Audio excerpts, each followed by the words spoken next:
Welcome everybody.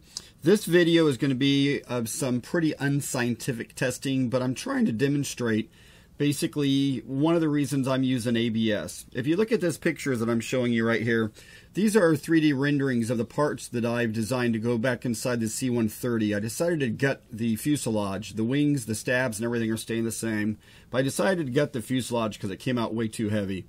So by printing these ABS parts, they're very precise, I mean almost laser cut precise, and I'm able to take quite a bit of weight out of the plane. And in this video, you're going to see how some of that testing affects all of that. So if you think for a moment about the plywoods, the balsa woods, the different materials we use inside our aircraft in the past, before 3D printing come along, we could only laser cut it or cut it by hand, or it could be maybe pressed, punched. But to get it absolutely like microscopically perfect was really, really hard, unless you were laser cutting. By me experimenting with these 3D printed parts and putting them into the fuselage, so far they have worked really, really well. The thing with me though is, I got a lot of people emailing me saying, oh, it's plastic, it's not strong, or oh, plywood's going to be stronger, and balsa wood's going to be stronger, and blah, blah, blah, just a whole bunch of noise. So I decided we're going to put a video together and we're going to find out what the truth about this is. So hope you enjoy this. It is a long video, and I'm going to try to hopefully make it so exciting it goes by really, really quick. Thanks a lot, everybody. Let's get started. This is my slicer program, and what you're looking at here is two parts that I drew in my CAD program that I am going to 3D print, and then we're going to test it. So if you look here, I used a 0.6 wide nozzle, and I printed the layers at 0.4400 of a millimeter thick. One reason I like to use thick layers on these type of structural parts is that it just essentially makes it stronger, because the more melted plastic that's actually melted together, the better it is. The less layers you have means you have less chance of the layers separating. I also did a pretty much a hollow infill here to show that the sidewalls that I'm pointing at right there is where most of the strength in these tests are going to come from. So I put 3 layers on the outside perimeter, and if you notice, there's 3 layers on the bottom. So if you think about the 4 walls that make up this piece we're going to test in a little bit, it's essentially designed for the wall thickness to carry all the load. Now, these are going to be printed with the grain horizontally. Okay, so think about plywood horizontally and vertically. Right here, though, I've brought back in the piece, but I'm going to turn it vertically. And this is going to make all the slices go vertical up and down it. So if you think about taking a whole bunch of pieces of plywood and gluing it together vertically in height, you are only going to have the strength of the glue that's adhering each layer together. So right here, by doing this in this direction, should be much weaker, and we'll find out in my testing. I do try to keep my nozzle temperature as high as possible to make sure that the melted material that's touching the non-melted material can stick as best possible. If there's a way that this whole thing could stay fluid, it would be incredibly strong, but you couldn't stack it that way. So hopefully in the testing you kind of understand what's going on here.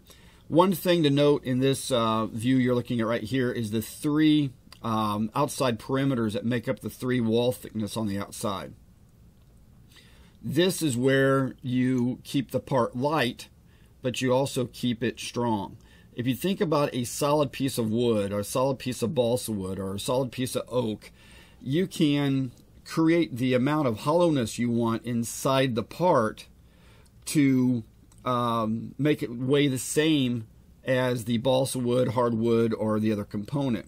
Right here I'm showing that the grain would run in two different directions on this. So the vertical one, you're going to see an awful lot of layers, okay? But in the horizontal one, you're going to see the layers going the long direction, the long axis, not the vertical axis. So when we go to testing, I think you're going to be really excited to see what my test results were. I thought they were really, really cool. One thing to keep in mind here, though, is you can make these as dense or as not dense as you want, but it greatly changes the weight. The weight is the most important thing in most airplanes. Well, strength is first and then weight.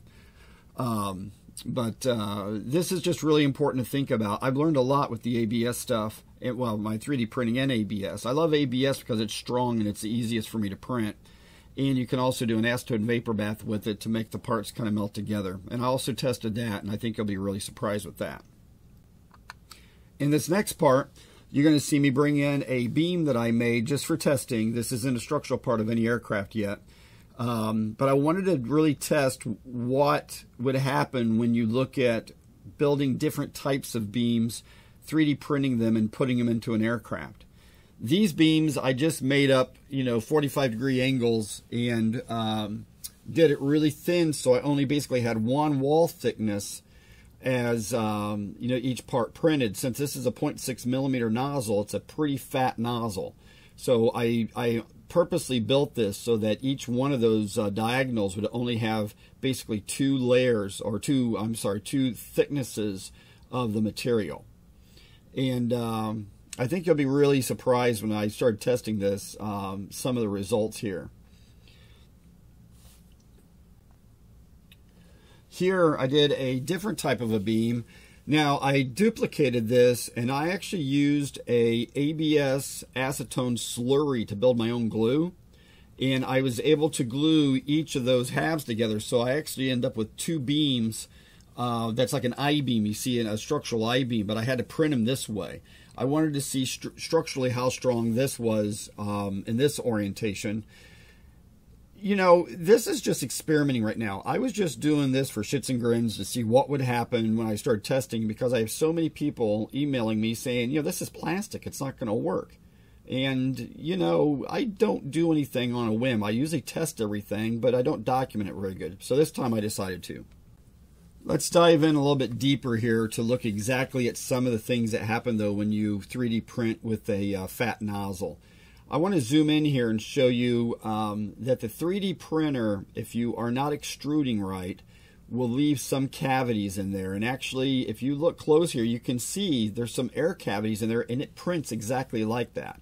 So you need to make sure you over extrude a little bit to make sure that that all mixes together. Now, I did not do that, and you'll see on some of my parts when they were tested to failure exactly what that meant and how that works out. Now keep in mind, I purposely designed this just to have the minimal wall thicknesses for my testing. I wanted to truly understand structurally in both the mechanical makeup of the part what it meant. And here are the parts printed. Two of those will go through a acetone vapor bath to help melt the outside surface, and the other two will stay raw. And we'll look at what that means when I do the testing. It's actually quite cool. This first part is done with an acetone vapor bath, so it's actually soft. You can see how much it's deflecting and not just shattering and tearing. So this was a really exciting test. I was really surprised I got up to over 7 pounds, or right at 7 pounds before it failed. This is really interesting stuff here.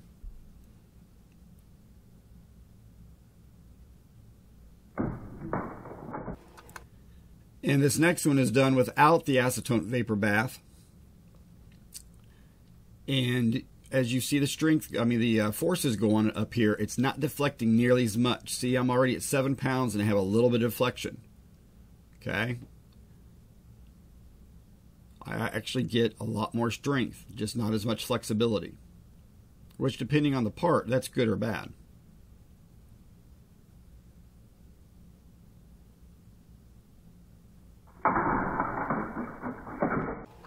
This next part is the I-beam I made. Now this is done with an acetone vapor bath.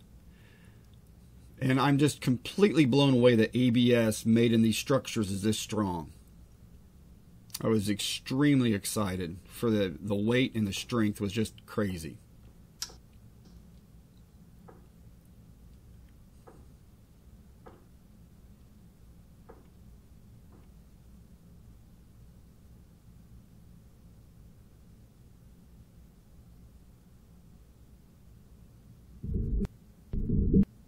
as you could see, the webbing actually failed.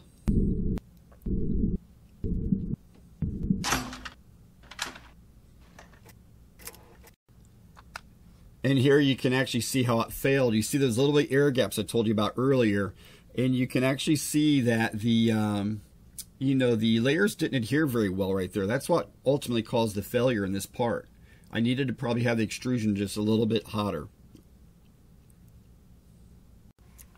And this one had been done with an acetone vapor bath.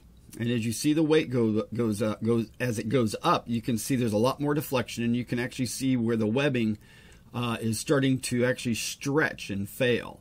So this still has a lot of strength, but the acetone vapor bath makes it keeps it from shattering and just tearing. So depending on your part, if you want the part to be a little bit flexible and give, which on aircraft isn't a bad idea depending on the structure you're designing, this was a really interesting experiment, because ultimately the part never failed. My test jig failed because it pulled in between it.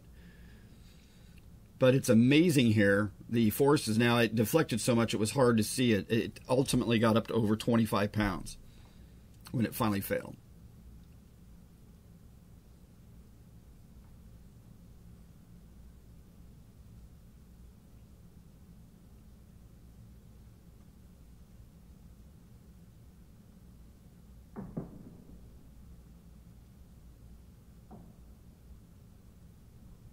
Next time I do this, I'm going to design it so that the ends are captured on my test jig.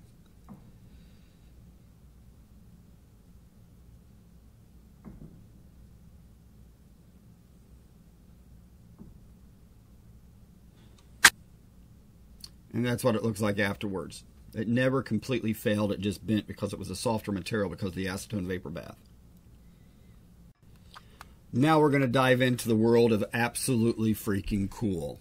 This is just that 150 millimeter part I printed, left it only 15% full, and it went right off the scale on this, so I had to go back and redesign with a industrial way of measuring how high it would go before it failed.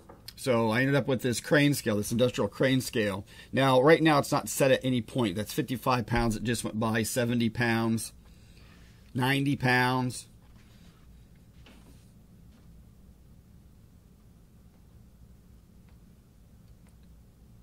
95 pounds.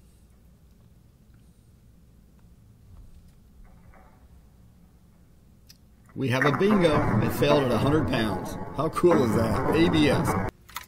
Now in this test, this is the same type of ABS, but it's been run through the acetone vapor bath, so it should be softer. But I wanted to see just what would happen to it. I mean, keep in mind, folks, this is just ABS plastic that's been extruded, and I'm over 100 pounds here. Look at that. 110 pounds, 115 pounds. This was a really incredible experiment right here with ABS. 128 pounds is where it failed. So let's look at what that looked like. I mean, that's with the acetone vapor bath. It just pulled the plastic apart.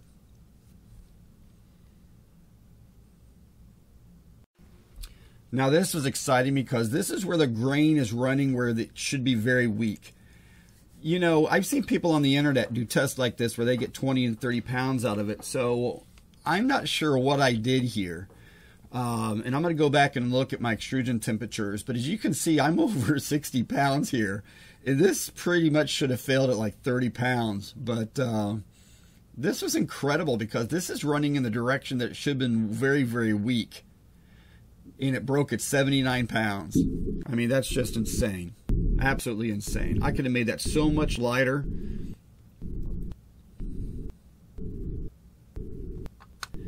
Really cool stuff here. And this is what it looked like.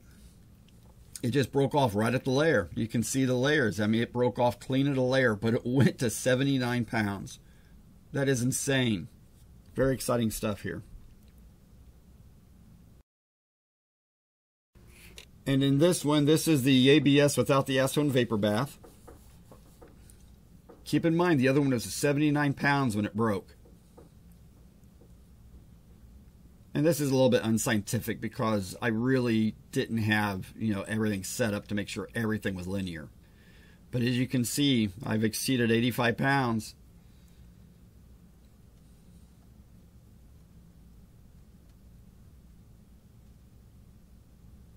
And she breaks it, I think 96 pounds right here. Unbelievable. Unbelievable. What an exciting test. And then to have some fun, I decided to throw in some balsa wood. This is 2 pieces of 1/8 inch balsa wood that are 1/2 inch. And I wanted to laminate them together with CA glue and just see how strong they are. This test actually went awry as the piece twisted on its side, which caused it to fail. Here you can see I had to readjust my lever arm that I'm using to pull down on this scale. And ultimately I got up pretty close to 28 pounds before it failed, but it wasn't an accurate test because the piece twists on its side when it failed. I was really surprised that this balsa wood was that strong. This part is 200 millimeters long. And you can see when it fails, it just turned right on its sail and went kabooey. This next test here was a failure because the plywood turned on its side, but I was still amazed how much that 1/8 inch plywood, light ply, deflected so quickly. The balsa wood was actually looking to be a lot stronger, but look how much that plywood, I mean, it did turn sideways a little bit when it snapped, but that light ply is really weak compared to those 2 laminated pieces of balsa wood. Crazy stuff. And now we look at the balsa wood I-beam I made. And again, I was really surprised how strong balsa wood is, especially when you make I-beams and laminate stuff. If you didn't need the precision like I do out of the ABS I do, because I really like it because everything's repeatable and it's very precise, balsa wood is really strong when you design it right. But look at this balsa wood here. It goes over 35 pounds here when it fails.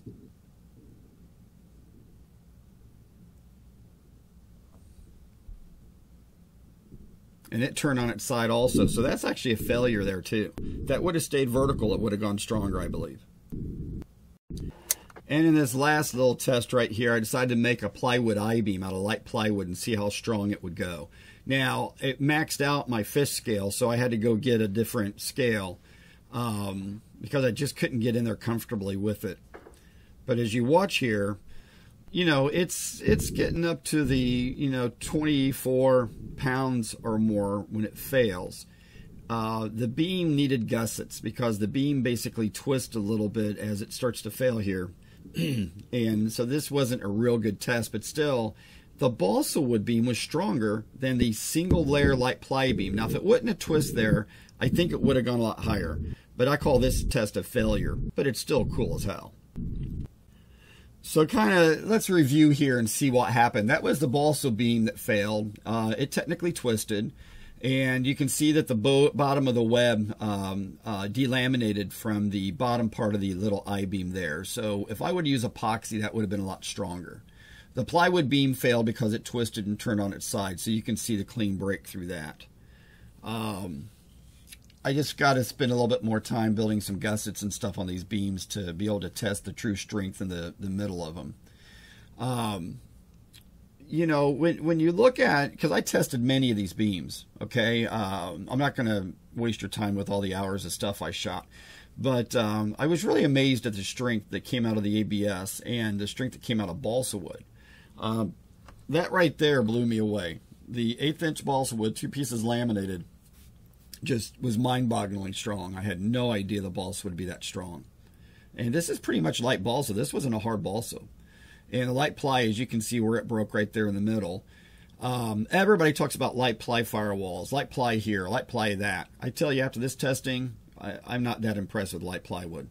I'm really not. When you start talking about weights of things, you know, the light plywood beam was 0.3 ounces. And you start thinking about that beam and how strong it was. And then you start thinking about, okay, how much does the beam of the ABS weigh? Well, the ABS is twice the weight, but it was twice the strength. So I could have made this a lot thinner, be exactly the same weight, but be very precise when I 3D print it. That's the most important thing about 3D printing. In closing here, I just want to explain that I'm doing this for the precision ability to make parts that are virtually perfect. Now, 3D printing is not as laser precise as a laser printed piece, because 3D printing just has overlaps. It has goo that's squirting out of a nozzle.